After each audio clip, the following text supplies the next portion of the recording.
కృపావార్త కార్యక్రమమునకు స్వాగతం. నేటి ధ్యానాంశము అధికారము, అథారిటీ. నీవు ఏ అధికారముతో ఈ క్రియలు చేయుచున్నావు? With what authority you are doing these things? యేసుక్రీస్తు ప్రభువు అధికారం కలిగినటువంటి వాడు. సృష్టినంతా సృజించినటువంటి సృష్టికర్తకు సృష్టి మీద అధికారం ఉండదా? తల్లిదండ్రులకు బిడ్డలపై అధికారం ఉండదా? అట్లానే మనము ఆయన చేత నిర్మింపబడినటువంటి వారము, మనము ఆయన ప్రజలము, మనము ఆయన మేపు గొర్రెలమై ఉన్నాము. యేసుక్రీస్తు ప్రభు సర్వభూమికి మహారాజు అయి ఉన్నాడు. ఆయన అన్నింటిపైన రాజ్య పరిపాలన చేయించున్నాడు. అందువలన ఏ వ్యక్తి ఏ అవసరతలో ఉండినప్పటికీ యేసుక్రీస్తు అను రాజునొద్దకు అర్జీ పెట్టుకొనడానికి, దరఖాస్తు పెట్టుకొనడానికి, మనవి చేసుకోవడానికి, విజ్ఞాపన చేసుకోవడానికి, నిర్హేతుకంగా నిరాటంకంగా వెళ్ళడానికి అవకాశం ఉంది. మార్గం శిలువ మార్గం, ద్వారం శిలువ ద్వారం. సెలవులో యేసుక్రీస్తు ప్రభు మానవులందరికీ కూడా ఒక మార్గం ఏర్పాటు చేశారు, ఒక ద్వారం తెరచి ఉంచారు. ఇదిగో ఏ మనుష్యుడును మూయజాలనేటువంటి ద్వారము నీ ఎదుట నేను తెరచి ఉన్నాను. Behold, I have opened before you the door that no man can shut. ఈ భూలోకంలో అధికారులు ఉన్నారు, భూరాజులు ఉన్నారు. వారి దగ్గరికి నిరాటంకంగా వెళ్ళడానికి మనకు అవకాశం ఉందా?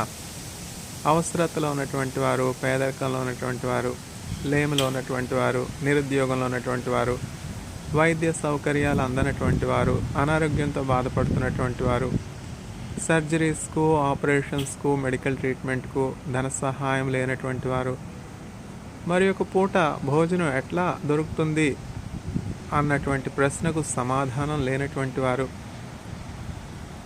భూరాజులు అను పేరు పెట్టుకున్నటువంటి వారి యొద్దకు ప్రజల చేత ఎన్నుకొనబడి ప్రజాస్వామ్యంలో అధికారులుగా నియమింపబడినటువంటి అధికారులు, వారు ఎమ్మెల్యేస్ కావచ్చు, ఎంపీస్ కావచ్చు, మినిస్టర్స్ కావచ్చు, కౌన్సిల్ ఆఫ్ మినిస్టర్స్ కావచ్చు, ప్రైమ్ మినిస్టర్స్ కావచ్చు, ప్రెసిడెంట్స్ కావచ్చు, కలెక్టర్స్ కావచ్చు, పోలీస్ అఫీషియల్స్ కావచ్చు. ఈ అధికారుల యొద్దకు నిరాటంకంగా, నిర్హేతుకంగా వెళ్ళడానికి మానవులకు అవకాశం ఉన్నదా అంటే అనేకమైనటువంటి అవరోధాలు ఉన్నాయి, అనేకమైనటువంటి ఆటంకాలు ఉన్నాయి, అనేకమైనటువంటి ద్వారాలు దాటుకుని వెళ్ళాల్సినటువంటి పరిస్థితి ఉన్నది. కానీ యేసుక్రీస్తు అను ఈ రాజు దగ్గరికి మనం వెళ్ళడానికి శిలువ మార్గము మన ఎదుట యేసయ్య తెరచి ఉంచారు. ఈ మార్గం ఏ మనుష్యుడు కూడా మొయ్యజాలడు. ఇదిగో ఏ మనుష్యుడును మొయ్యజాలన్నటువంటి ద్వారము నేను నీ ఎదుట తెరచి ఉన్నాను. Behold, I have opened before you the door that no man can shut. మీరు అనారోగ్యంలో ఉన్నారా? వైద్యాన్ని చేయించుకోవడానికి సరైనటువంటి ఆర్థిక స్తోమత లేనటువంటి వారిగా ఉన్నారా? ఉద్యోగంలో 30 సంవత్సరాలు 40 సంవత్సరాలు పనిచేసి సర్వీస్ అందించి సౌకర్యాలు, సేవలు అందించి రిటైర్ అయిన తర్వాత రిటైర్ అయినటువంటి ఆ బెనిఫిట్స్ అందకుండా అనిశ్చయతలో ఉన్నారా? పెన్షన్ నిలిపివేయబడి ఉన్నదా? పెన్షన్ అందుటలేదా? అనిశ్చయతలో ఉన్నారా? యవన బిడ్డలైనటువంటి మీరు మంచి బుద్ధులు పొందుకుని, మంచి అర్హతలు యోగ్యతలు పొందుకుని, డిగ్రీస్ పొందుకుని, ఆ డిగ్రీ బిఏ కావచ్చు, ఎంఏ కావచ్చు, బిఎడ్ కావచ్చు, ఎంఎడ్ కావచ్చు, ఎంఎస్సి కావచ్చు, బిఎస్సి కావచ్చు, పిహెచ్డి కావచ్చు, ఎంబీఏ కావచ్చు, ఎంబీబీఎస్ కావచ్చు. ఇట్లాంటి ఘనమైనటువంటి విద్యార్హతలు పొందుకొని ఎవరు మీకు పనిచ్చుట లేదా? నిరుద్యోగంలో ఉన్నారా? అయితే మీ అందరికీ కూడా సహాయకుడున్నాడు, రక్షకుడున్నాడు. ఇదిగో సర్వలోకమునకు కలగబో మహా సంతోషకరమైనటువంటి శుభవర్తమానమును నేను మీకు తెలియచేయుచున్నాను. Behold, I reveal you the good news that brings forth joy and happiness to all the inhabitants of the earth. Today, for unto us a Savior is born in the city of David. యేసుక్రీస్తు అను రక్షకుడు మీ కొరకు పుట్టి ఉన్నాడు. కనుక మీరు నిరుద్యోగంలో ఉన్న, అన్యాయానికి గురవుతున్న, అక్రమానికి గురవుతున్న, మానసిక విచారాల్లో ఉన్న, మరణకరమైనటువంటి వ్యాధిలో ఉన్న, అపవిత్రాత్మల చేత పీడించబడుతూ ఉన్న, అన్యాయంగా నిందల పాలైన, బలహీనతలో ఉన్న, ముందుకు సాగలేకపోతూ ఉన్న పరిస్థితి ఏదైనా కావచ్చు, సమస్య ఏదైనా కావచ్చు, భయం కలిగించే పరిస్థితులు ఏమైనా కావచ్చు, అన్ని పరిస్థితులకు చాలినటువంటి రాజు, రక్షకుడు, అభిషిక్తుడు యేసుక్రీస్తు ప్రభు. క్రీస్తు అనే పేరులోనే ఉన్నది కదా. క్రీస్తు అంటే అభిషిక్తుడు. ఎవరి చేత అభిషేకం చేయబడినటువంటి వాడు? సర్వోన్నతుడైనటువంటి దేవుని చేత నియమింపబడినటువంటి వాడు రాజుగా. క్రీస్తు అంటే అభిషిక్తుడు, మానవులందరిపైన రాజుగా ఉండుటకు యేసు అభిషిక్తునిగా, క్రీస్తుగా దేవుని చేత నియమించబడ్డాడు. కాబట్టి యేసుక్రీస్తు అధికారం కలిగినటువంటి రాజు. మీ సమస్య ఏదైనా, మీ ఇబ్బంది ఏదైనా, మీరున్నటువంటి స్థితిలోనే యేసు నామంలో మీరు ప్రార్థన చేస్తున్నప్పుడు యేసయ్య ఆశ్చర్యకరమైనటువంటి రీతిలో మీకు సహాయం చేస్తాడు, అద్భుతం చేస్తాడు, ఆశ్చర్య కార్యం చేస్తాడు. ఆయన అద్భుత కార్యాలు చేసేవాడు, ఆశ్చర్య కార్యాలు చేసేవాడు, మహిమ కార్యాలు చేసేవాడు, సూర కార్యాలు చేసేవాడు.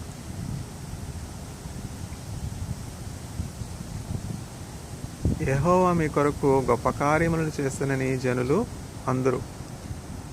చెరలో ఉన్నటువంటి యాకోబును నీవు సియోనుకు తీసుకుని వచ్చినప్పుడు మేము కలగనిన వాని వలె ఉండుంటిమి, మా నోటి నిండా నవ్వుండెను.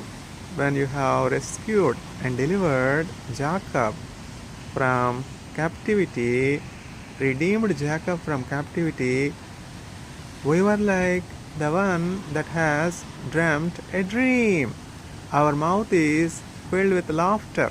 We are filled with joy. We are filled with gladness. We are filled with happiness.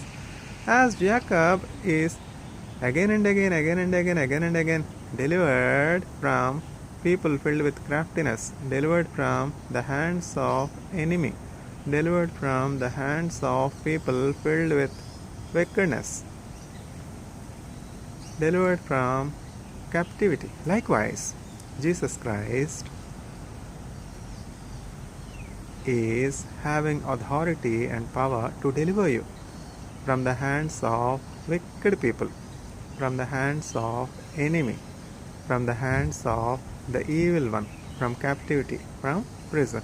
And when you experience the deliverance by Jesus Christ, your mouth will be filled with laughter. You will be like the one that has dreamt a dream. Psalm 126, కీర్తనల గ్రంథము 126వ అధ్యాయము. చెరలో ఉన్నటువంటి యాకోబును నీవు విడిపించినప్పుడు, సియోనుకు రప్పించినప్పుడు మనము కలకనిన వారి వలె నుంటిమి, మన నోటి నిండా నవ్వు ఉండెను. యెహోవా మీ కొరకు గొప్ప కార్యములు చేసనని జనులు మాతో అంటిరి. చూసారా? యెహోవా యేసుక్రీస్తు ప్రభు వేరు కారు, ఒకటే. తండ్రి కుమారుడు వేరవుతారా? చూడండి, తండ్రికి కుమారునికి ఎంత పోలికలు ఉంటాయి. తండ్రిలో ప్రవహించే రక్తము, కుమారుల్లో ప్రవహించే రక్తం ఒకటే కదా. తండ్రిలో ఉన్నటువంటి ఆత్మ, కుమారుల్లో ఉన్నటువంటి ఆత్మ ఒకటే కదా. తండ్రి యొక్క గుణగణాలు, కుమారుని యొక్క గుణగణాలు ఒకటే కదా. ఆదియందు వాక్యముండును, వాక్యము దేవుని యొద్దుండును, వాక్యము దేవుడై ఉండును, ఆ వాక్యము కృపా సత్య సంపూర్ణునిగా మన మధ్య నివాసం చేసిన ఆ వాక్యమే యేసయ్య. త్రిత్వమైనటువంటి దేవునిలో ఒకరైనటువంటి యేసుక్రీస్తు ప్రభు తండ్రి చేత తండ్రి యొక్క ప్రేమను, తండ్రి యొక్క రక్షణను, తండ్రి యొక్క కృపను ప్రజలకు ఇవ్వడానికి ఈ లోకానికి ఇమ్మానుయేల్ దేవునిగా వచ్చాడు. యేసుక్రీస్తు ప్రభు భూలోకానికి వచ్చినటువంటి మార్గం ఏది? మానవులతో సహవాసం కలిగి ఉండడానికి దేవుడు ఎంచుకున్నటువంటి త్రోవ ఏది? ఒక పసిబాలునిగా ఈ లోకానికి యేసయ్య వచ్చారు.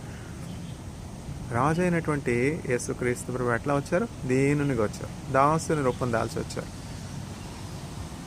ప్రజల్ని ప్రేమించి చెదిరిపోయినటువంటి గొర్రెలాగా త్రోవ తెలియనటువంటి స్థితిలో, మార్గం తప్పిపోయినటువంటి స్థితిలో, నిరాశలో, నిస్పృహలో, వ్యాధిలో, బాధలో, శ్రమలో, కృంగుదల్లో, బానిసత్వంలో, బంధకంలో ఉన్నటువంటి ఇజ్రాయేలీలందరినీ కూడా చెదిరిపోయినటువంటి యాకోబు యొక్క 12 సంతతికి చెందినటువంటి వారందరినీ కూడా సమకూర్చారు యేసయ్య.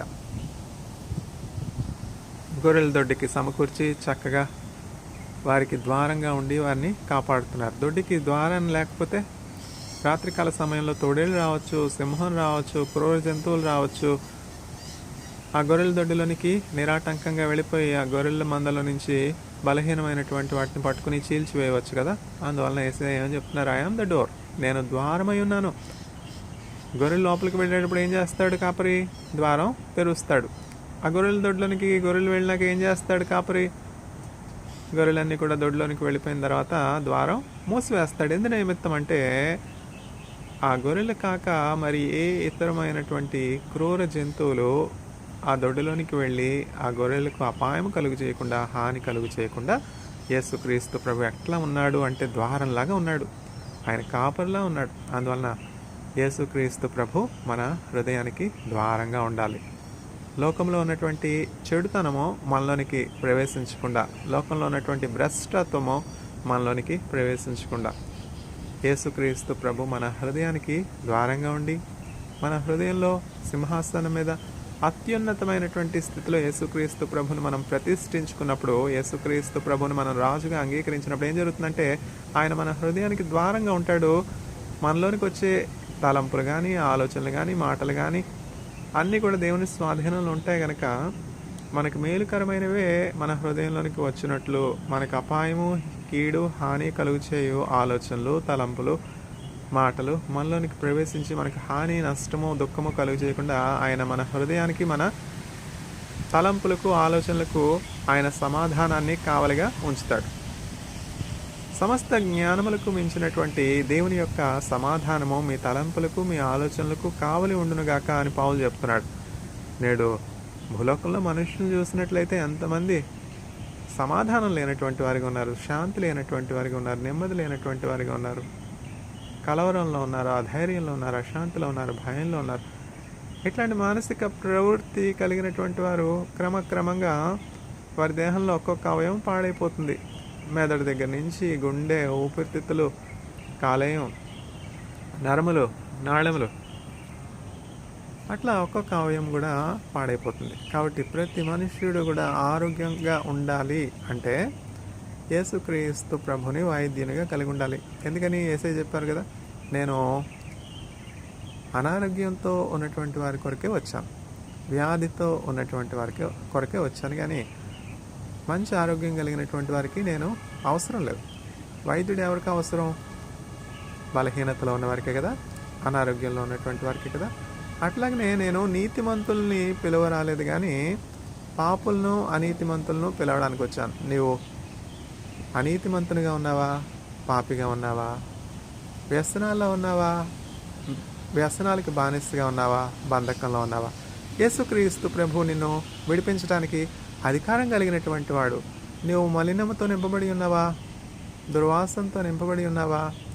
యేసయ్య పరిచారకుడు చక్కగా నిన్ను శుద్ధీకరించి బాగుచేసి కడిగి ఆయన వాక్యమనే పాల చేత ఉదక స్నానం చేయించి ఆయన వాక్యమనే ప్రశస్తమైనటువంటి శుద్ధ జలములు నీ మీద ప్రోక్షించి మచ్చైనా మరకైనా డాగైనా ముడతైనా లేకుండా నిన్ను కడిగి ప్రశస్త వస్త్రాలు ధరింపజేసి బంగారు ఆభరణాలు పెట్టి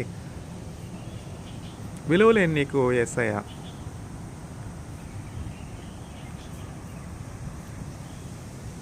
విలువనిచ్చేవారిగా ఉన్నారు. నేటి ధ్యానాంశము అధికారమో, అథారిటీ. కాబట్టి అధికారం కలిగినటువంటి యేసుక్రీస్తు ప్రభు దగ్గరికి మనం వెళ్ళాలి అంటే పోప్ గారి మార్గం కాదు, రోమన్ క్యాథలిక్ చర్చ్ మార్గం కాదు, మరి ఏ ఇతర చర్చిలు మార్గం కాదు,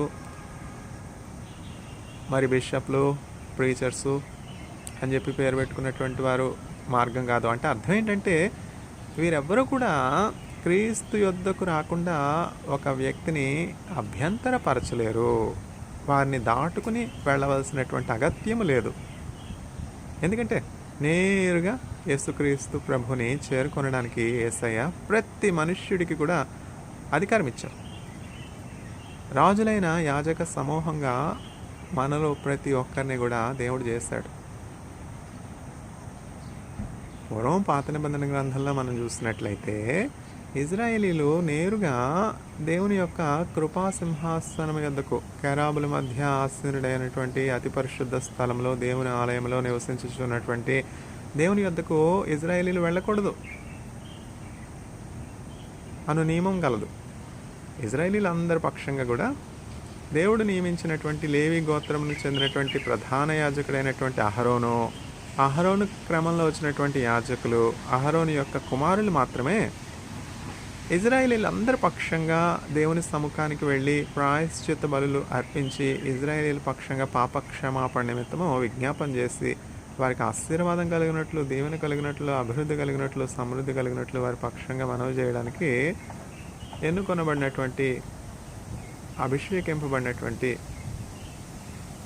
యాజకుడు మాత్రమే దేవుని కృపాసింహాసనం యొద్దకు, దేవుని అతి పరిశుద్ధ స్థలంలోనికి వెళ్ళడానికి అనుమతి ఉంది. కానీ ఇప్పుడు యేసయ్య చేసినటువంటి ఆ పాప ప్రాయశ్చిత్త బలిని బట్టి యేసుక్రీస్తు ప్రభు మానవులకి దేవునికి మధ్య విధిరూపకమైనటువంటి ఆజ్ఞలు కలిగినటువంటి ఆ పత్రమును సిలువకు మేకులతో కొట్టుటను బట్టి ఇకను ఏ ఆటంకము, ఏ అవరోధము, ఏ ద్వారము, ఏ తెర భూలోకంలో దేవుని పోలికలో, దేవుని స్వరూపంలో సృజించబడినటువంటి మానవులకి దేవునికి మధ్య అభ్యంతరకరంగా లేదు.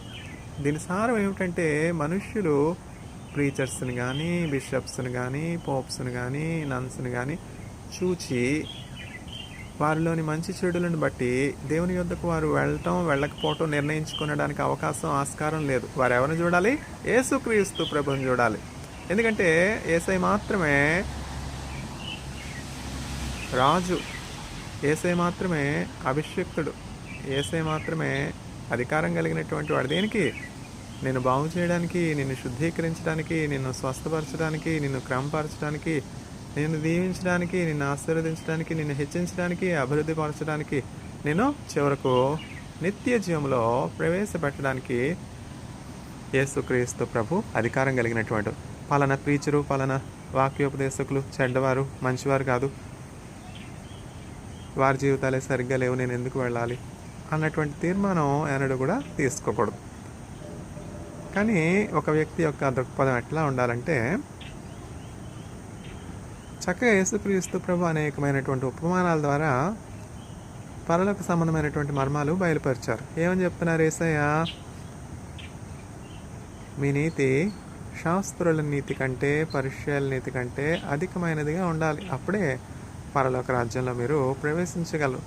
అంటే ఏమిటంటే మన నీతి అందరికంటే గొప్పదై ఉండాలంటే అర్థం ఏంటంటే మనం అందరికంటే తెల్లని వస్త్రాలు ధరించుకోవాలి, అందరికంటే స్పష్టమైనటువంటి భాష మాట్లాడాలి, అందరికంటే ఉన్నతమైనటువంటి ఆర్థిక స్థితి కలిగి ఉండాలి అని కాదు. దీనికి నీతికి సంబంధం లేదు. దేవుని నీతి వేరు, లోకం ఎన్నిక చేసే నీతి వేరు. దేవుడు మనుష్యులు ఏవి ఘనమైనవిగా ఎంచుకుంటారో దేవుడు వాటిని తుచ్చమైనటువంటివిగా, నీచమైనటువంటివిగా, ఘనహీనమైనటువంటివిగా ఎంచుతాడు. ఎందుకంటే మానవుల దృష్టి వేరు, దేవుని దృష్టి వేరు. దేవుడు చెప్పే నీతి ఏమిటి అంటే చక్కని ఉపమానం చెప్పారు కదా యేసుక్రీస్తు ప్రభు. ఒకానొక వ్యక్తి ఉన్నాడు, సుంకరిగా ఉన్నాడు. సుంకరి అంటే పన్ను వసూలు చేసే వృత్తి చేసేవాడు అనమాట. పన్ను కట్టడానికి చాలామందికి నేడు కష్టంగా ఉంది, అభ్యంతరకరంగా ఉంది. ఎవరు ఇష్టపడతారు పన్ను కట్టడానికి? దాచుకోవడానికి ఇష్టపడతారు, ధనాభివృద్ధి చేసుకోవడానికి ఇష్టపడతారు. పన్ను కట్టడానికి ఎవరైనా ఇష్టపడతారా? ఇష్టపడరు కదా. పన్నులు వసూలు చేసే అధికారులు అంటే అసలే ఇష్టపడరు. అందువలన ఇజ్రాయెల్ దేశంలో ఆ కాలంలో పన్నులు వసూలు చేసేటువంటి ఆ వ్యక్తిని సుంకరి అంటారు. ఈ సుంకరి ఒక అతను ఉన్నాడు. అతన్ని చూసి జనులందరూ కూడా పండ్లు కొరుక్కోవడం, కోపపడడం, ద్వేషించడం, పాపి అని ముద్ర వేయడం చేసేవారు. ఎందుకని? ఆ కాలంలో రోమా సైనికులు రోమీల అధికారం క్రింద ఆ ఇజ్రాయెల్ దేశము, ఇజ్రాయేలీలు బానిసత్వం కింద ఉన్నారు, శ్రమ కింద ఉన్నారు, వారి యొక్క అధికారం క్రింద ఉన్నారు. అందువల్ల పన్ను కడుతున్నారు. పన్ను కట్టాలంటే కష్టం కదా. అంత మాత్రం కాదు, చాలామంది సుంకర్లు ఎట్లా ఉన్నారు అంటే ఆ కాలంలో నియమింపబడినటువంటి పన్ను కంటే ఎక్కువైనటువంటి పన్ను విధించి వసూలు చేసి బలాత్కారానికి ప్రజలను గురి చేసేవారికి ఉంటారు. అంతే కదా. లంచగొండితనం ఎట్లా ఉద్భవించింది? వారికి ఉన్నటువంటి అధికారాన్ని మానవులు స్వలాభం కొరకు ధనాపేక్షతో దుర్వినియోగం చేసుకోవడాన్ని బట్టి, అధికార దుర్వినియోగాన్ని బట్టి లంచగొండితనం ఉద్భవించింది కదా. అట్లా ఈ సుంకరి పనిచేసేటువంటి వారు సాధారణంగా వారికి కలిగినటువంటి అధికారాన్ని దుర్వినియోగం చేసుకొని వారు వసూలు చేయవలసినటువంటి పన్ను కంటే ఎక్కువైనటువంటి పన్ను వసూలు చేస్తూ ఉండేవారు.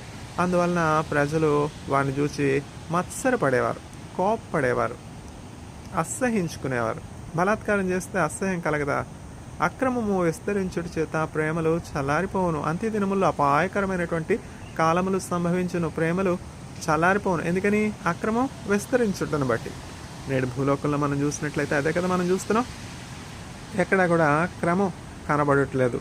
అక్రమము పెరుగుటను బట్టి మనుషుల్లో ప్రేమలు సమసిపోతూ ఉన్నవి. ప్రేమ అనేది కానరావట్లేదు. ఇంకా భయంకరమైనటువంటి విషయాలు సంభవిస్తాయి అని దేవుని వాక్యంలో చక్కగా స్పష్టంగా దేవుని సేవకులు రాశారు.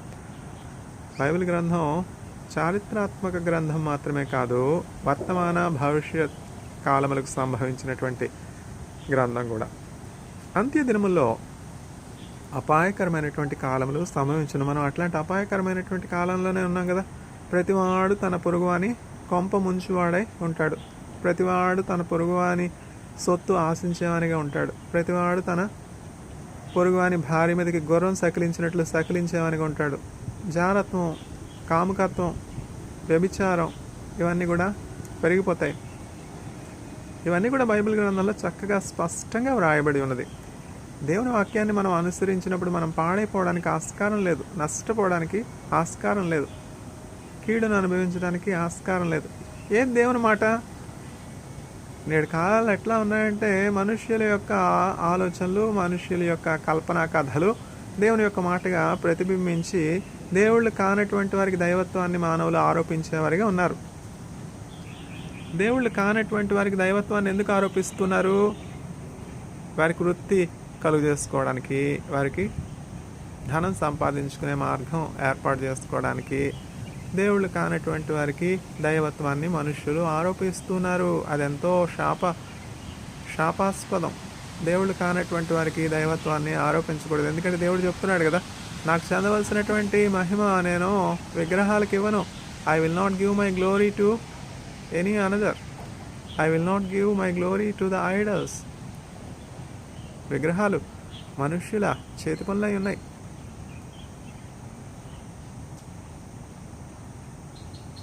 విగ్రహములు కనులుండి చూడవు, కాళ్ళుండి నడువు, చేతులుండి పట్టుకొనవు. వాటిని ఇచ్చేవారు అందరూ కూడా వాటి వంటి వారై ఉన్నారు. విగ్రహాలకు శక్తి లేదని నేను చెప్పట్లేదే. సాతానుడికి శక్తి లేదంటారా చెప్పండి?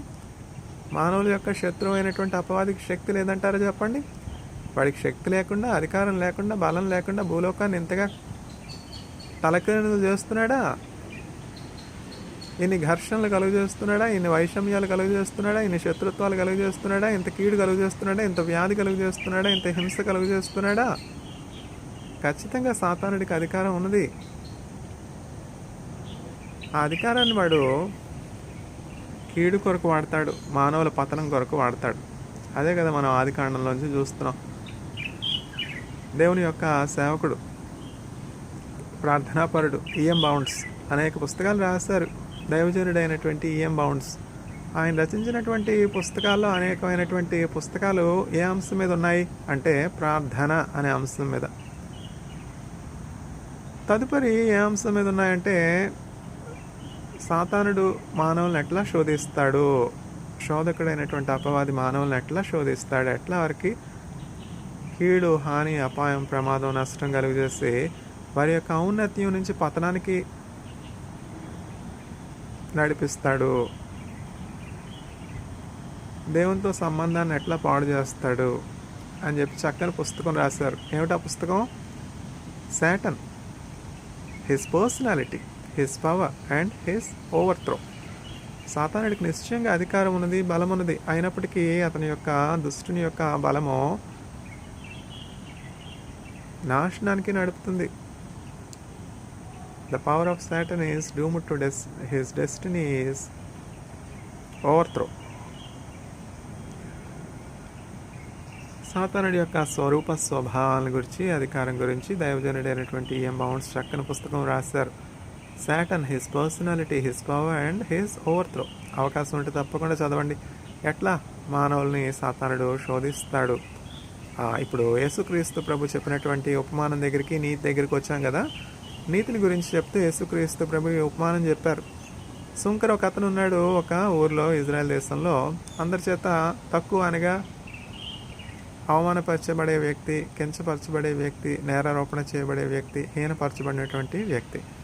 అయితే ఈ సుంకరి తన హృదయంలో దేవుని యందు భయభక్తులు కలిగినటువంటి వానిగా ఉన్నాడు.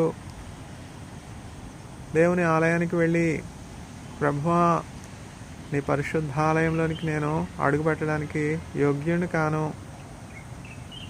నేను పాపుల్లో ప్రధాన పాపిని, నా అపరాధములను క్షమించు, నా దోషములను క్షమించు, పలానా వారికి నేను అపాయం చేస్తాను, పలానా వారికి నేను దుఃఖాన్ని కలుగు చేస్తాను, కష్టం కలుగు చేస్తాను, నా వృత్తిరీత్యా నేను పలానా సమయంలో తీసుకొని తగిన దానికంటే ఎక్కువైనటువంటి ద్రవ్యాన్ని నేను వసూలు చేశాను, నా దురాశను బట్టి నన్ను క్షమించు ప్రభువా, నా హృదయ చెడుతనమును బట్టి నన్ను క్షమించు ప్రభువా, మీ ఆలయంలోనికి ప్రవేశించడానికి నేను యోగ్యుని కాను ప్రభువా అని తన పాపాలన్నీ కూడా ఒప్పుకుంటున్నాడు. ఏ విషయాల్లో తన పొరుగువారి పట్ల అతడు కీడు చేశాడో, తప్పిదం చేశాడో, దోషం చేశాడో, అపరాధం చేశాడో అవన్నీ కూడా ఒప్పుకుంటూ ఉన్నాడు, పశ్చాత్తాపడుతూ ఉన్నాడు, దేవుని నుండి శక్తిని పొందుకోవడానికి వేడుకుంటూ ఉన్నాడు.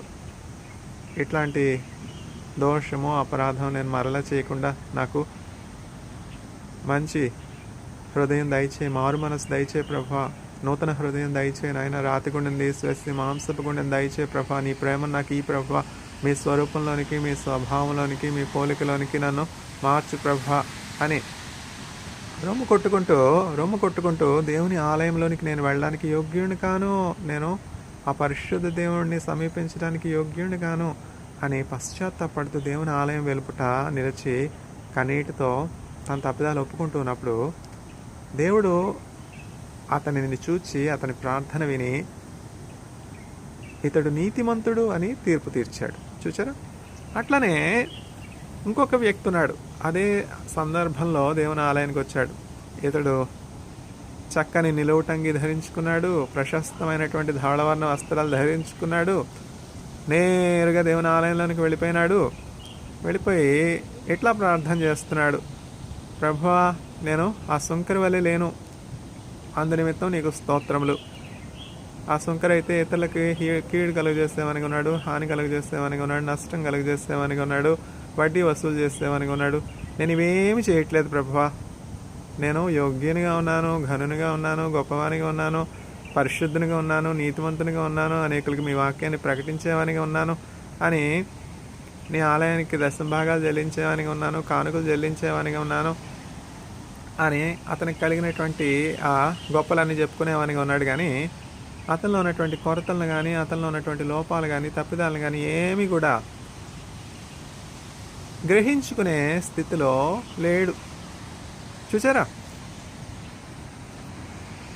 మనలో ఉన్నటువంటి ఆధిక్యతలన్నీ ఎక్కడి నుంచి వచ్చాయి? దేవుని కృప వల్లనే కదా. మనం ఆరోగ్యంగా ఉన్నామంటే ఆరోగ్యం ఇచ్చింది ఎవరు? హాస్పిటల్లో ఉన్నటువంటి పేషెంట్స్ అందరికంటే మనం ఏమైనా పరిశుద్ధులమా? కాదే. మనం ఆరోగ్యంగా ఉన్నామంటే అది యేసుక్రీస్తు ప్రభు కృపే కదా. ఆయన పొందిన గాయములను బట్టి మనకు స్వస్థత కలుగుతున్నది. మన స్వనీత, మన గొప్ప, మన పరిశుద్ధత, మన యోగ్యత లేదే. మనం యేసుక్రీస్తు ప్రభుని ఎరిగాము, ఆయన పొందిన గాయములు బట్టి మనకు స్వస్థత కలుగుతున్నదని నమ్మాము. ఆయన నమ్ముటిని బట్టి మనం నీతిమంతులుగా తీర్చబడ్డాం. అందుని బట్టి మనం ఆరోగ్యంగా ఉన్నాం.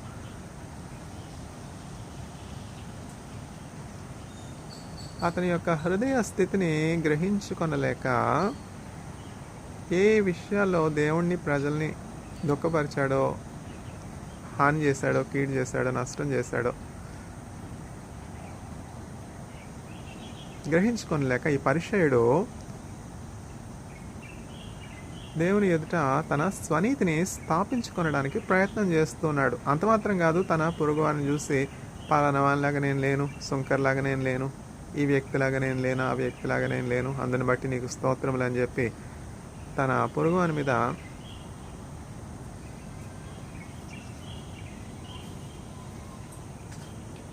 తక్కువ గాయించే, ఇతరులను తనకంటే క్రింది వారిగా ఎంచే స్వభావం ఉన్నది. కానీ దేవుని వాక్యం ఏమని చెప్తున్నది? ఏ భేదమును లేదు, అందరూ పాపం చేసి దేవుడు అనుగ్రహించి మహిమను పొందలేకపోతున్నారు. For all have sinned and fallen short of the glory of the Lord. దేవుడు పైరూపాన్ని చూసేవాడు కాదు, దేవుడు హృదయాంతరంగంలో చూసే దేవుడు. అప్పుడు దేవుడు ఈ పరిచయుని కంటే ఆ సుంకరిని నీతిమంతునిగా ఎంచాడు. చూచారా, దేవుని తీర్పులు ఎంత వ్యత్యాసంగా ఉంటాయి. ఎందుకంటే దేవుడు న్యాయవంతుడు కదా, దేవుడు యథార్థంగా తీర్పు తీర్చేవాడు కదా, దేవుడు పక్షపాతం లేనటువంటి వాడు కదా. అందువలన మనం ఆ సుంకరికి కలిగినటువంటి ఆ యథార్థమైనటువంటి హృదయం మనం కలిగి ఉండాలి. ఏ విషయాల్లో మనం తప్పిపోతున్నాం, ఏ విషయాల్లో మనం దేవుని దుఃఖపరుస్తున్నాం, ఏ విషయాల్లో మనం మన పొరుగువానికి నష్టాన్ని కలుగజేసేవారిగా ఉన్నాం, కష్టాన్ని కలుగజేసేవారిగా ఉన్నాం, బాధను కలుగజేసేవారిగా ఉన్నాం అని ఎప్పుడు మనం గ్రహించగలుగుతాం అంటే దేవుడు మనలో ఉంచినటువంటి ఆ మనస్సాక్షి మనల్ని గద్దించినప్పుడు, మన దిద్దినప్పుడు. దేవుని పరిశుద్ధాత్మ మనలో ఉన్నదనుకోండి, ఆ పరిశుద్ధాత్ముడు మనకి బోధిస్తాడు, మన దిద్దుతాడు, మనని సరిచేస్తాడు, మనని చక్కబరుస్తాడు. ఈ సుంకరికి కలిగినటువంటి మనస్సాక్షి మనలో ప్రతి ఒక్కరికి కూడా ఉండాలి. అట్లనే ఇంకో సుంకరిని చూస్తున్నాం, జక్కయ్య ఎట్లా ఉన్నాడంటే పన్ను వసూలు చేసేవానిగా ఉన్నాడు. పన్ను వసూలు చేసేవాడిని ఎట్లా హీనంగా చూస్తారో చెప్పాను కదా. అందువలన ఇజ్రాయిల్లో ఉన్నటువంటి వారందరూ కూడా జక్కయ్యను ఎంతో చిన్నచూపు చూసేవారు, అవమానకరమైనటువంటి రీతిలో అపహాస్యం చేసేవారు, దోషారోపణ చేసేవారు. అయితే జక్కయ్య యొక్క హృదయం దేవుని ఎదుట ఎట్లా ఉన్నది అంటే దేవుని భయం కలిగినటువంటి వానిగా ఉన్నాడు, దేవుని ప్రేమించేవానిగా ఉన్నాడు. యేసుని గురించినటువంటి సువార్త జక్కయ్యకు వచ్చింది. జక్కయ్య వద్దకు యేసుని గురించినటువంటి వార్త ఎవరో నాలాంటి వారు తీసుకొచ్చారు. యేసుక్రీస్తు అంట, రాజంట, అభిషిక్తుడంట, దేవుడంట, మానవ రూపంలో వచ్చాడంట, ఇమ్మానుయేల్ అంట, దేవునికి మారుగా వచ్చినటువంటి దేవుడు యేసుక్రీస్తు. గురుడి వారికి చూపునిచ్చాడంట, కుంటివారిని బాగు చేశాడంట, అంటూ సువార్త ప్రకటించేశారు. ఆ నోట ఈ నోట ఆ మాట జక్కయ్య దగ్గరికి వచ్చింది. జక్కయ్య యేసుక్రీస్తు ప్రభుని గురించి విన్నప్పుడు నేను యేసయ్యను చూడాలి, ఎవరు యేసయ్య ఎలా ఉంటారు అని ఆశపడ్డాడు. పలానా ఘడిలో జక్కయ్య ఉన్నటువంటి ఊరికి, ఆ ఎరుకో పట్టణానికి యేసుక్రీస్తు ప్రభు వస్తూ ఉన్నారు అన్నటువంటి ఆ శుభవార్త విన్నాడు. యేసయ్య తన ఊరిలో ప్రవేశించక మునిపే తన పనిపాట్లన్నీ కూడా కొంత సమయం విరామం ఇచ్చి ఎట్లయినా సరే ఈ సమయాన్ని నేను సద్వినియోగం చేసుకోవాలి, యేసుక్రీస్తు నేను చూడాలి, యేసుక్రీస్తు నేను మాట్లాడాలి, ఆయన నా ఇంటికి ఆహ్వానించాలి, ఆయనకు నేను ఆతిథ్యం ఇవ్వాలి అని అనేకమైనటువంటి మంచి ఉద్దేశాలు కలిగి ఉన్నాడు. జక్కయ్య పొట్టివానిగా ఉన్నాడు. యేసుక్రీస్తు ప్రభు చుట్టూ గొప్ప జనసమూహం ఉంటుంది అని చెప్పి విన్నాడు. యేసయ్య ఎక్కడికి వెళ్ళినా కూడా ఆయన చుట్టూ అనేక మంది వ్యాధిగ్రస్తులు, పేదవారు, అన్యాయానికి గురవుతున్నటువంటి వారు, అక్రమానికి గురవుతున్నటువంటి వారు, దౌర్జన్యానికి గురవుతున్నటువంటి వారు, మానసిక విచారాలతో ఉన్నటువంటి వారు, దెయ్యాల చేత పట్టబడినటువంటి వారు ఎవరు లేరు? నేడు భూలోకం అంతటా అధిక శాతం అట్లాంటి వారే కదా. నేడున్న పరిస్థితులే యేసయ్య శరీరధారిగా ఇజ్రాయెల్ దేశంలో ఉన్నట్టి కాలంలో కూడా ఉన్నాయి. అప్పుడు ఎట్లా యేసును వెంబడించి స్వస్థత పొందారు, మేలు పొందారు, ఇప్పుడు కూడా యేసును వెంబడించినటువంటి వారు స్వస్థత పొందుకుంటున్నారు, మేలులు పొందుకుంటున్నారు, మారు మనసు కూడా పొందుకుంటున్నారు, నూతన వ్యక్తులుగా మార్చబడుతున్నారు, అనేకులకు ఆశీర్వాదకరంగా మారుతున్నారు. అట్లా జక్కయ్య ముందుగా యేసయ్య ఈ మార్గం గుండా వస్తే నేను ఆయన్ని చూడలేను, నేను పొట్టివానిగా ఉన్నాను, అందువలన యేసయ్యను చూడడానికి ఈ జనం నాకు అభ్యంతరకరణంగా ఉండకుండా నేను మేడి చెట్టు ఎక్కి కూర్చుంటాను, ఈ మార్గంలో యేసయ్య రాగానే నేను చక్కగా యేసుక్రీస్తు ప్రభుని చూడగలుగుతాను అన్న ఉద్దేశంతో జక్కయ్య ఒక మేడి చెట్టు ఎక్కి కూర్చున్నాడు. యేసుక్రీస్తు ప్రభు ఎరుకో పట్టణానికి వచ్చేసారు. జక్కయ్య ముందుగా ఊహించుకున్నట్లుగానే యేసుక్రీస్తు ప్రభు చుట్టూ జనాలు తండోపతండాలుగా, జనాలు సమూహంగా, గుంపులు గుంపులుగా ఉన్నారు. అయితే దేవుడు హృదయాంతరంగాలను పరిశీలించే దేవుడు. నీవు అమెరికాలో ఉన్నా, చైనాలో ఉన్నా, ఇండియాలో ఉన్నా, ఇజ్రాయెల్లో ఉన్నా, యేసుక్రీస్తు ప్రభు యొక్క మనస్సు, యేసుక్రీస్తు మీద నీ మనస్సు ఉన్నప్పుడు యేసుక్రీస్తు ప్రభు కనుదృష్టి నిశ్చయంగా నీ మీద పడుతుంది. ఆయన కనుదృష్టి భూలోకమందంతటా నీతిమంతులను కనుగొనుటకు సంచరించుచున్నది. జక్కయ్య దేవుని దృష్టిలో నీతిమంతులుగా ఉన్నాడు. ప్రజలు నిన్ను కించపరిచారు, అవమానపరిచారు, అపహాస్యం చేశారు, మేలు పొంది కీడు చేశారు, ఇవన్నీ కూడా వట్టి మాటలు. ప్రజల దృష్టిలో నీవేమై ఉన్నావు, ప్రజలు నువ్వు చేసినటువంటి ఉపకారానికి మేలు చేస్తారా, కీడు చేస్తారా అన్నటువంటి ఆలోచన నీవు విడిచిపెట్టి జక్కయ్య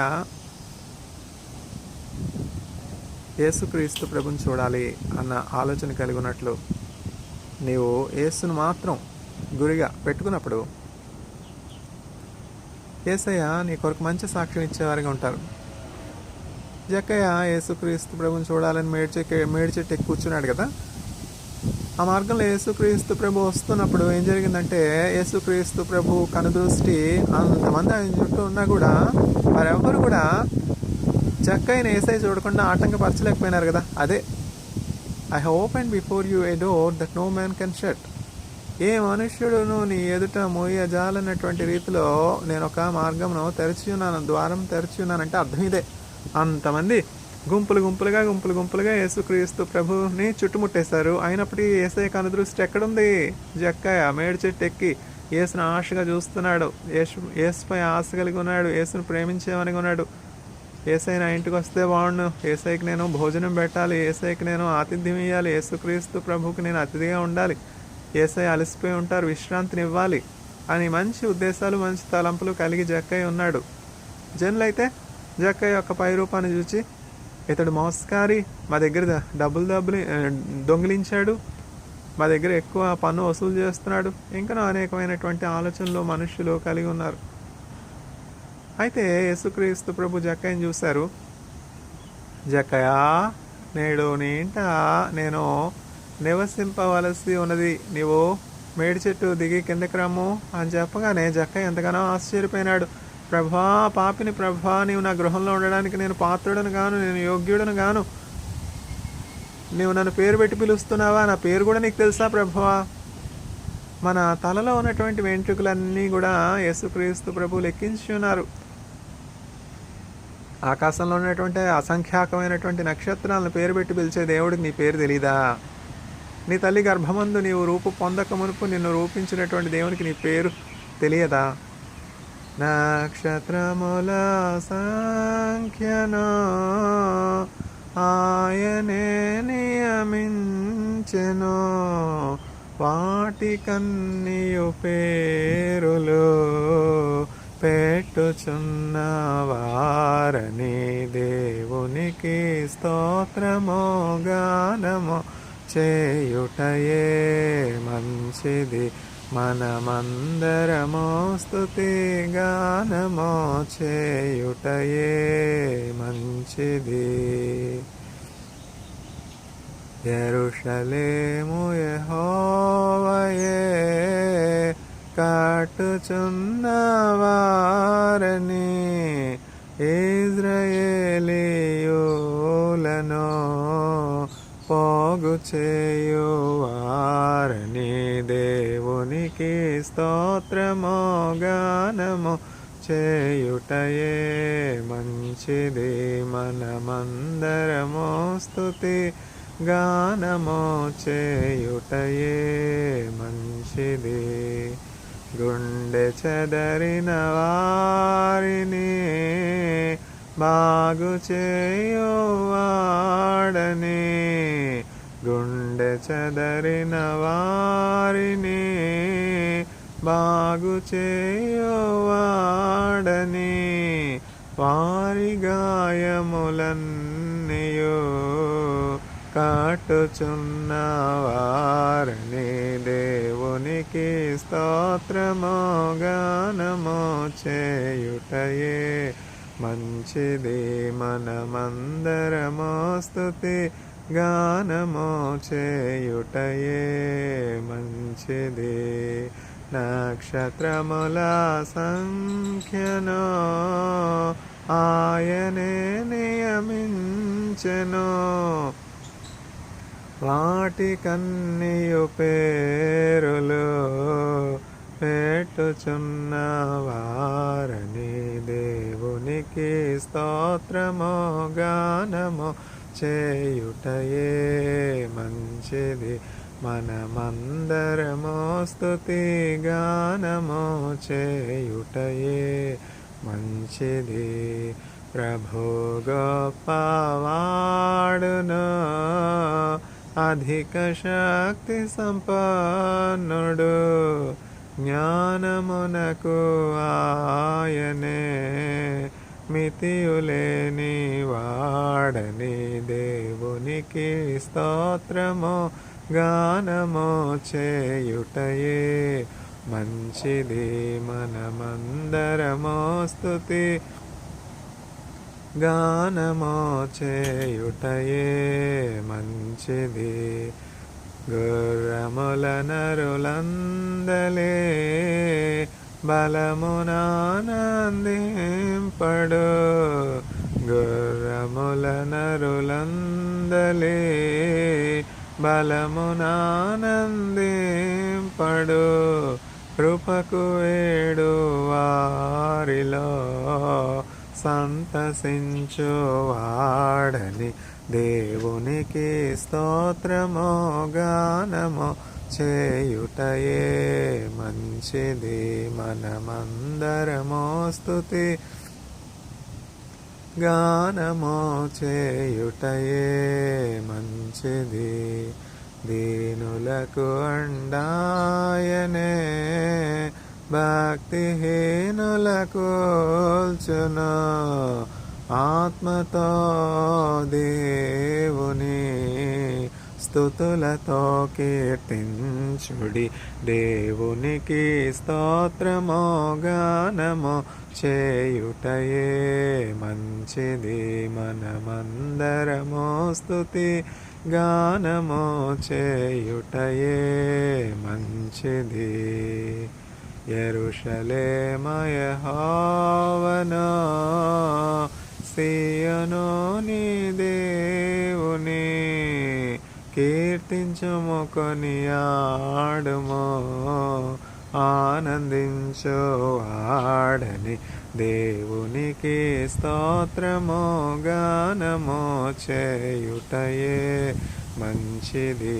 మనమందరము స్తుతి గానము చేయుటయే మంచిది. నక్షత్రాలు ఎన్నున్నాయి? లెక్కింపగలమా? లెక్కింప సఖ్యము కాని నక్షత్రాలన్నింటినీ కూడా వాటిలో ఒక్కొక్క దాని యొక్క పేరు దేవునికి తెలియను. నక్షత్రాలను వాటి పేరు పెట్టి పిలిచే దేవుడు. ఒక నక్షత్రానికి వాటి యొక్క కాంతిని బట్టి, ప్రభావాన్ని బట్టి వ్యత్యాసం అనేది, ఆ నక్షత్రంలోని వ్యత్యాసాన్ని కూడా దేవుడు చక్కగా ఎరిగినటువంటి వానిగా ఉన్నాడు. అట్లా అంత ఆశ్చర్యకరుడు, అంత గొప్ప దేవుడు, ఆకాశ మహాకాశంలో పట్టజాలనటువంటి అద్వితీయ గొప్ప దేవుడు. అయుండి కూడా వినయము గలవారి యొద్ద, దీన మనస్సు గలవారి యొద్ద, సాత్వికుల యొద్ద నివసించుటకు ఆయన ఇష్టపడుతున్నాడు. వినయం కలిగినటువంటి వానిగా ఉన్నాడు, సాత్వికం కలిగినటువంటి వానిగా ఉన్నాడు, దీనునిగా ఉన్నాడు జక్కయ్య. ఈ అంతరంగంలోని ఈ దీనత్వాన్ని దేవుడు చూచాడు. జక్కయ్య నేడు నేను నీ ఇంట నివసింపవలసి ఉన్నది అని చెప్పగానే జక్కయ్య ఎంతగానో సంతోషించాడు, ఎంతగానో ఆశ్చర్యపోయినాడు. ప్రభా, నేను ఎంతగానో ఆశపడ్డాను, నేను కేవలం చూడడానికే ఆశపడ్డాను, నేను ఇంటికి తీసుకుని వెళ్ళి ఆతిథ్యం ఇవ్వాలని ఆశపడ్డాను, కానీ నీవు వస్తావని అనుకోలేదు. ఎందుకంటే నేను పాపినై ఉన్నాను కదా, అందరూ నన్ను పాపి అంటున్నారు, అందరూ నన్ను దోచుకునేవాడు దొంగ అంటూ ఉన్నారు. నీవు నా ఇంటికి వస్తావని నేను అనుకోలేదు ప్రభా, నీవు నా ఇంటికి రావడానికి నేను పాత్రుని కాను అని చెప్పి ఎంతగానో సంతోషించి యేసుక్రీస్తు ప్రభువును తన ఇంట చేర్చుకున్నాడు. మొదట తన హృదయంలో చేర్చుకున్నాడు, తదుపరి తన ఇంట చేర్చుకున్నాడు. అందుని బట్టి యేసయ్య ఏమని చెప్తున్నారు, జక్కయ్య నేడు నీ ఇంటికి రక్షణ వచ్చి ఉన్నది. జక్కయ్య, today salvation has come to your house. Salvation, in one word, salvation means Jesus Christ. This is the one thing that every man should possess. As Jeckiah loved Jesus Christ and possessed salvation, each inhabitant of earth has to love Jesus Christ and receive salvation. Maria has chosen the best thing for herself. No one can take that away from her. Where is such assurance? Where is such assurance? How does and what does it profit the man if he gains the whole world and loses his own soul? Gaining the whole world and losing the soul means accumulating all the riches, all the virtues, all the wealth of the world and not having Jesus Christ. Only one thing is needed. Maria has chosen the best thing for herself. Jeckiah has chosen the best thing for herself. No one can take that away from them. Salvation has come to Jeckiah. Salvation has come to Maria. Salvation has come to the demon-possessed person in the graveyard by the visitation of Jesus Christ. Only one thing is needed. Knowing Jesus Christ as one's own Savior. Only this thing is needed for our landing in the heavenly kingdom. Otherwise our destiny will be very different. Perishing. For God so loved the world that he gave his only begotten Son Jesus Christ, that whosoever believeth in him will not perish but will have eternal life. How shall we escape the wrath of God if we deny this grace, if we reject Jesus Christ, if we reject Jesus Christ, the author of life, if we deny Jesus Christ, the true light of the world, the source of life? Whether or not you are landing in the celestial city Zion, the promised land, depends on only one thing: whether or not you receive Jesus Christ as your Savior, as your King, as your Master, as your Lord. Only this one thing decides your destiny. There is no trace of doubt in this statement, because no one has ever sacrificed his life for you except Jesus Christ.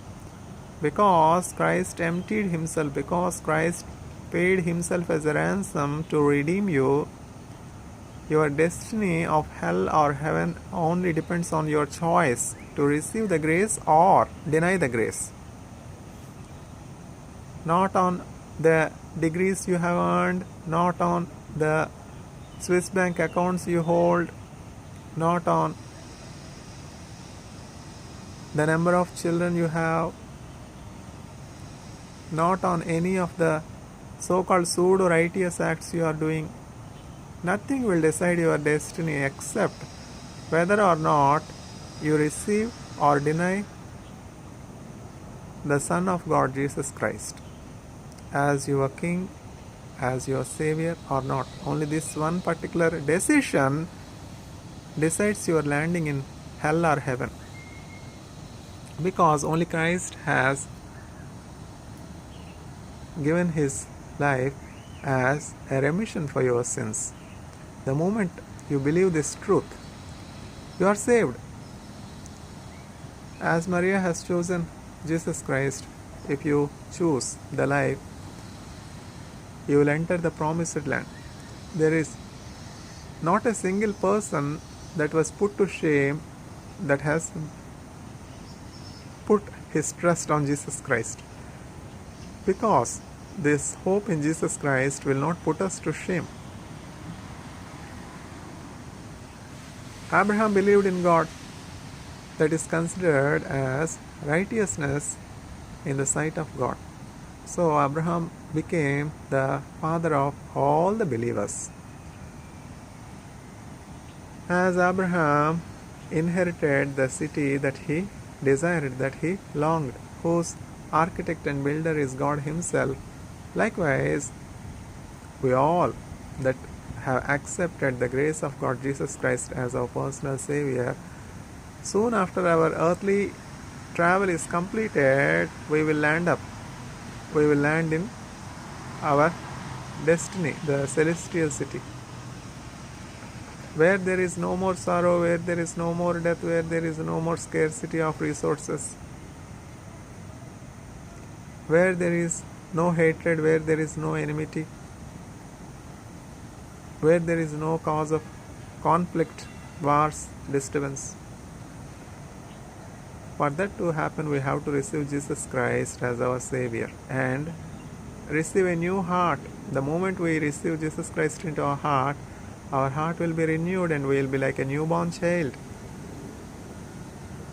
longing the precious milk, that is the Word of God. Pure milk, that is the Word of God. We will be fed and filled with the Word of God.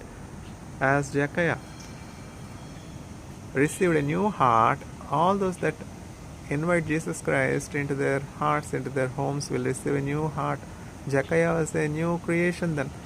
Lord, I will give 4 times the amount or the possessions that I received unjustly from any of those that I owe.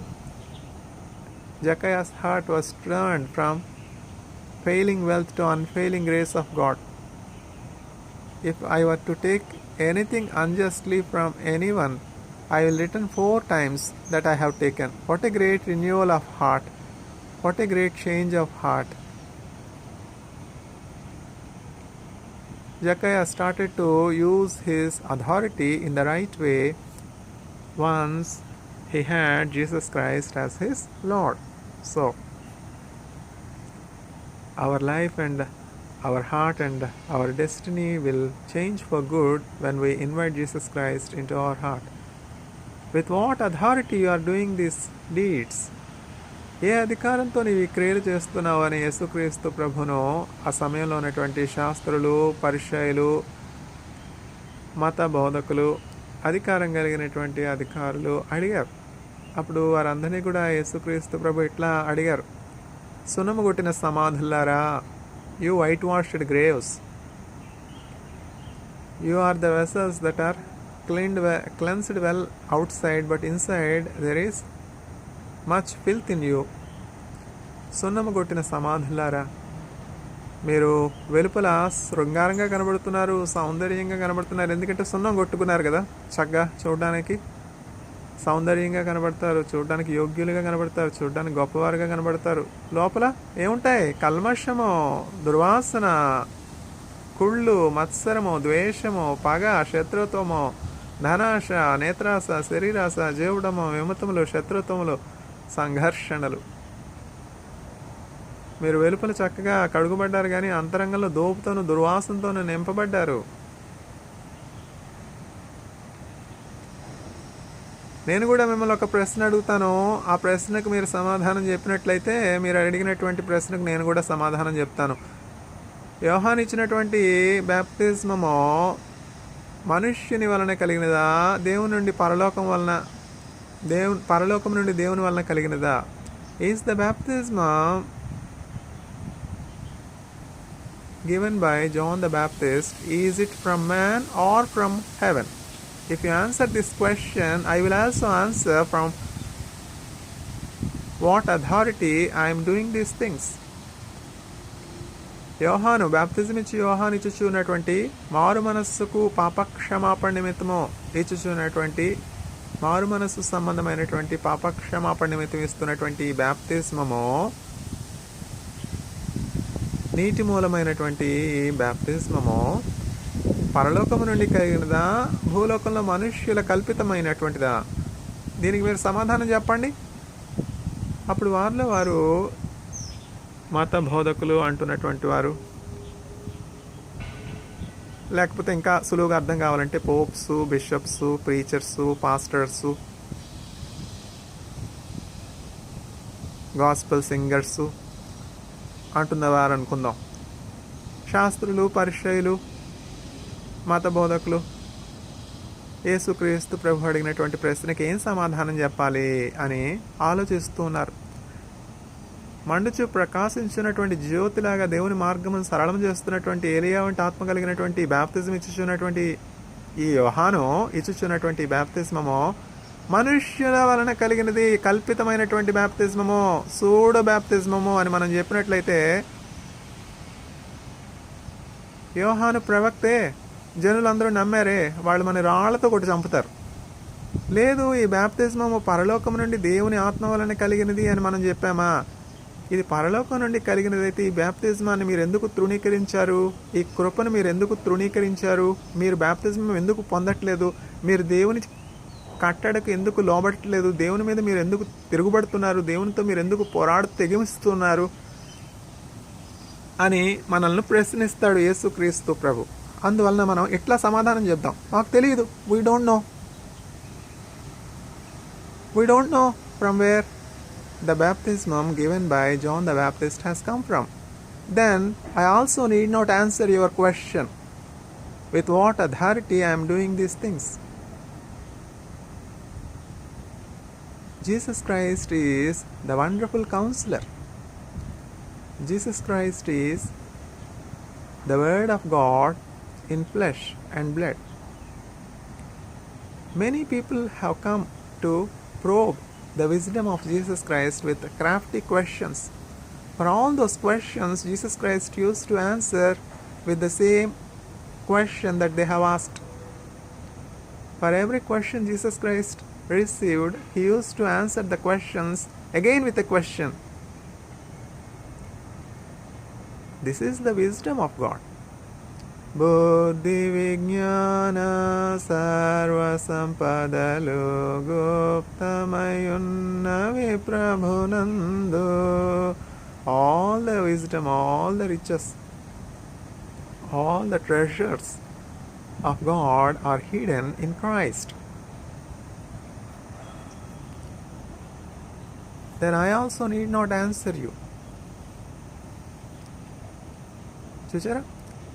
యేసుక్రీస్తు ప్రభు యొక్క బోధ అధికారంతో కూడి ఉండుట ప్రజలు చూస్తున్నారు, శక్తితో నిండి ఉండుట ప్రజలు చూస్తున్నారు.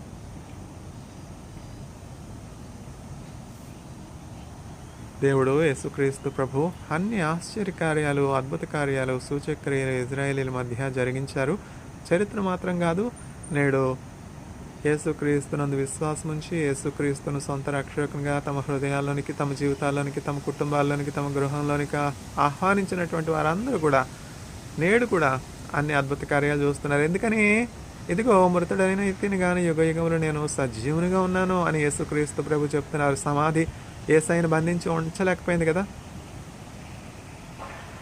యేసయ్య మరణాన్ని జయించారు, సమాధిని జయించారు. పిలాతు దగ్గరికి వచ్చి యేసుక్రీస్తు ప్రభుని సిలువేయము సిలువేయము సిలువేయము అని చెప్పినటువంటి మతాధికారులు పిలాతు దగ్గరికి వచ్చి యేసుక్రీస్తు ప్రభు యొక్క శిష్యులు యేసును సమాధి చేశారు. మరలా ఆయన సజీవునిగా ఉన్నప్పుడు నన్ను మీరు చంపుతారు, సిలువేస్తారు, అయినప్పటికీ మరణము నన్ను బంధించి ఉంచలేదు, 3వ దినము నేను సమాధి చేయిస్తానని చెప్పాడు. ఆ వంచకుడు ఇట్లా చెప్పాడు. చూసారా? యేసుక్రీస్తు ప్రభువుకి ఇవ్వబడుతున్నటువంటి పేరులు. ఆ వంచకుడు ఇట్లా చెప్పాడు, 3వ దినమున సమాధి నేను జయిస్తానని చెప్పాడు. అందువలన మేము సమాధిని భద్రం చేస్తాం, మా గొప్ప సైనికులు నువ్వు అని చెప్పి పిలాతు దగ్గరికి వచ్చారు. ఆ గవర్నర్ దగ్గరికి, న్యాయాధిపతి దగ్గరికి వచ్చినప్పుడు పిలాతు ఇట్లా చెప్తున్నాడు, మీకు కావాల్సినంత సైన్యాన్ని తీసుకుని వెళ్ళి ఆ సమాధిని భద్రం చేసుకోనండి అని చెప్పినప్పుడు సమాధి దగ్గర గొప్ప సైన్యం కావాలి ఉంది. అయితే